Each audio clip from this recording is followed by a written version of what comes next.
And once again, with this China Max situation, look, I ain't clout chasing, man. To let you know right away, if you haven't seen my previous videos, I told y'all that I was there with Jin the week prior to the shooting that China Mac did at Club Yellow. I was at Club Yellow hanging out with Jin. I met LS that day, and LS is the one that got shot. So if you say, I'm clout chasing, I'm this, that, just know I was there. If you was there, you would feel different. The reason why I'm speaking about it now is because I made a YouTube channel now. I didn't have a YouTube channel before, and for 10 years when he was locked in prison, I didn't know who he was, the guy that did the shooting. And the guys prior to that, when I was hanging out with Jin, two dudes tried to break into the car. I'm not snitching, this is old. At the red light, we was at the red light and Jin was taking me home. It was on Madison Street, right next to PS1 where I used to go to elementary school at. And it was coincidentally, it was on the same street that me and Jin went to church school with during the summertime. That's how I knew Jin was from the church school at Vacation Bible School, okay? At the red light, 3 something in the morning, we were followed. Somebody was clout chasing for real. We were followed from Club Yellow, 2 dudes wearing a mask. They hop out the car from the back. I couldn't do nothing because I was sitting in the back seat of his Mercedes hatchback. There's only 2 doors. The girl was sitting on right, a Korean girl. He was supposed to drop her off in Queens after he dropped me off. But then he thinks something was up with me. I had just moved back from Houston. And a coincidence that I worked at David Z's, a shoe store in New York, which had many stores throughout New York, Manhattan. And coincidence, China Mac was working there at another location, but that was not his name at the time. And the coincidence that I told my boss that rapped too, that was from Bronx, I told him only. And when I told him about it, he was like, yeah, that dude's on the run. He works at the other store. I said, what the fuck? He works at the other store? What the possibilities, man. That was crazy. Because I'm like, I bumped into Jen from meeting this girl at McDonald's. I hollered at her and I was telling her how I rap and how I knew Jen. And then she said, I know, he's at my job. Ain't that crazy? And I had already hung out with Jen in Houston. I bumped into 2 times because I emailed him when I found out he was rapping. I thought I was the first Chinese rapper. And then when I started rapping, I had cable for like 2 months for free. It was like a trial. And I put on BET. And then I saw another Chinese dude rap. And then he said his name was Jin. So I remembered a dude named Jin. So when I heard he was coming to perform, I emailed him, his homeboy, and then his homeboy told him, and then he emailed back and said he was coming to town. So I was like, oh shit. So I went to the club. I went with my homeboy. I bumped into him. He said, yo, come kick it in the VIP. So I kicked him in VIP, and all the girls from Houston were coming up stairs to meet him. You know what I'm saying? I hung out with him the 2 times he came to Houston, and I introduced my homeboy, the one that taught me how to rap, got me rapping, Charlie O. I got to introduce him to him.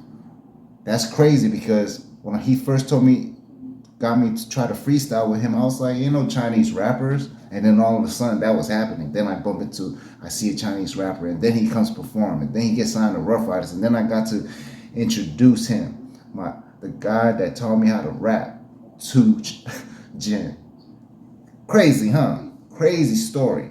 So when I went to New York, because I got into some beef myself at a pool hall with a bunch of Vietnamese cats. It was just me, myself, and I. And Jimmyboi was there. Ain't that a coincidence too? I grew up with Jimmyboi partially. Towards the end of my time in Houston, I was hanging out with Jimmyboi. He had just got out of jail.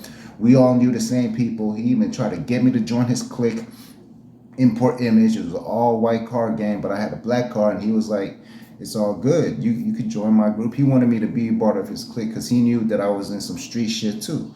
And I was a hustler. And I was doing the music, and I was taking the music serious to where it made him, motivated him. And then I told him I knew Jen, he wanted the number. So long story short, I knew I was the one that took it more serious than he did because he was freestyling way longer than me. But some shit happened I almost nearly died outside of the pool hall. You know what I'm saying? You can see grays right here. There's another grays on my head. We ain't gonna talk about that right now, but I had to, my mom said, you going back to New York. So when I went back to New York, I'm hanging out. Like I said, I bumped into the girl. I'm hollering at this girl. I didn't just bump into her. I'm trying to holler at these 3 chicks. And coincidentally, one of them, I went to junior high school with in Grand Street, IS 131, which is the ghettoest school you can go to in Manhattan. The worst school you can go to. Where a lot of the cats that I knew from the Smith projects, the black African Americans from the hood was going there. I hung out with them too. I knew like 2 other Asians that hung out with them. So we were the cliques. Some crazy shit happened one time too, where it was like a gang war.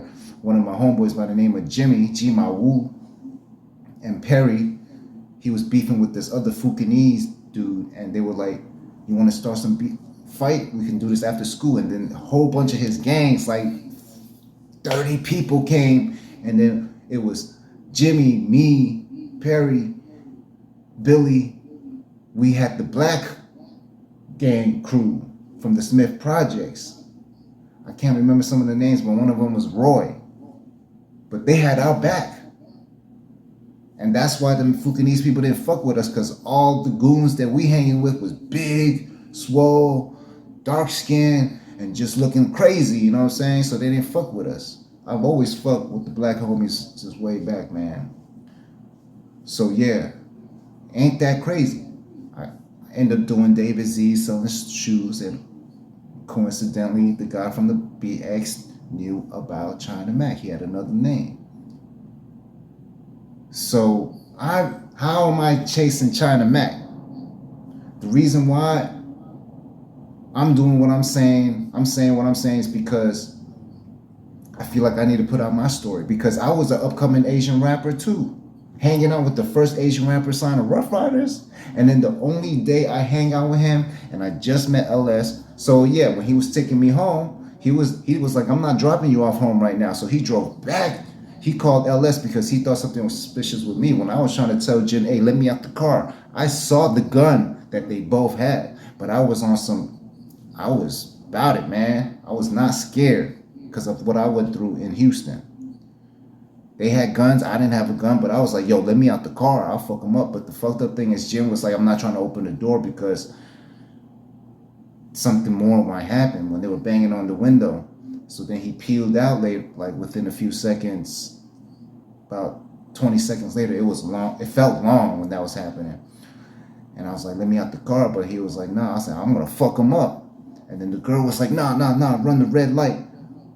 But then one of the dudes jumped on top of the car. When he left, it turned green sooner or later. But he was screaming, get the fuck out the car. The dude on the left was screaming something. But I was ready to rumble.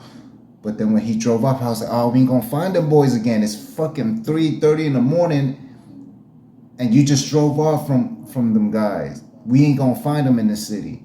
So he just drove me back to Yellow, leaves me with LS, and then LS drives me home now. And I knew that he was driving me home to test my energy, to see if I was lying or not, if I set up Jin or not, but it wasn't. And fucked up thing is, I know for a fact that's China Mac. And he lied on VLAS saying that was the first time he seen him, when he shot at LS. The dude that dropped me off home later on. And he was cool with me, man. He was like, you know what I'm saying? He knew that it wasn't me because the way I talked to him. I was like, dog, I was trying to get him. You know what I'm saying? And then a week later, my mom shows me the newspaper. She's like, because I told my mom, hey, I was hanging out with him, but I didn't tell her what happened. Where he almost could have got killed, and me, because they were both strapped, masked up, dressed in black, ready to do something. So she comes to me next week. She was like, oh, your friend, don't hang out with him no more. His friend just got shot at the club. And I'm like, oh, shoot, at Club Yellow. So that's when I was like, damn, my relationship was over with Jin now. So he really ruined my opportunities, you know what I mean? And from then on, I just went on with my life. I forgot about it. I just, you know what I'm saying? But now I'm in Seattle now. And it's crazy because I'm starting to find out that he ran to Seattle too. I'm like, wow, look at all this crazy ass possibilities, coincidences. So right now, years later, now that I have a YouTube channel, I'm able to speak about it. So I hope you understand why, because I feel like shit. I could have came up too, but I'm not over here shooting nobody to come up. This boy's a motherfucking clout chaser, and he lying to hella people. A bunch of y'all be following him, thinking he dope and shit. He is dope. He got some goods about him too. But man,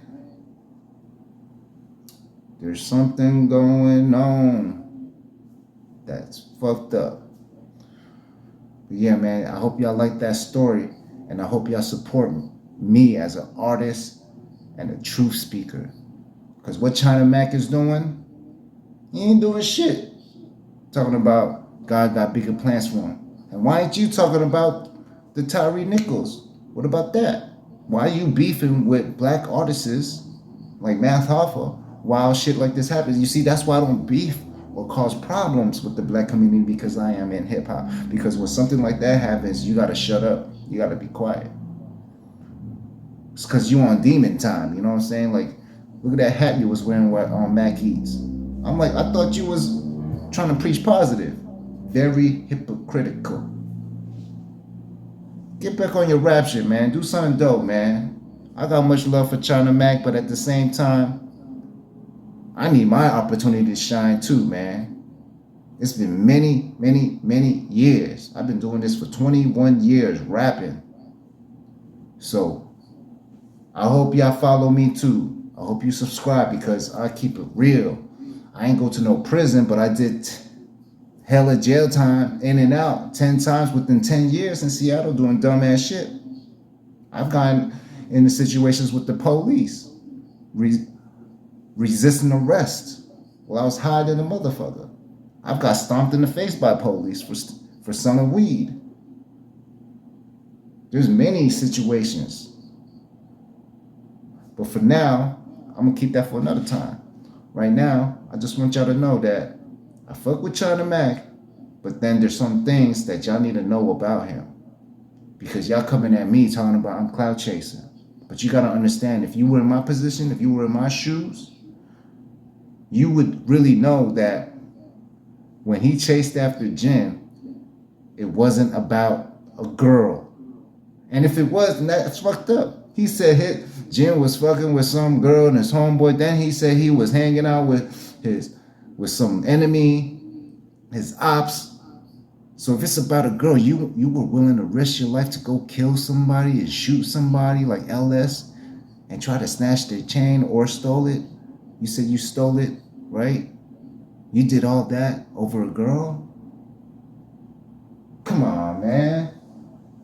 Ain't nobody trying to chase nobody over your boy's girl. This is not your girl. This is your homeboy's girl. You did 10 years in prison because of a girl, your homeboy's girl. Like, is she still with him? Are they married?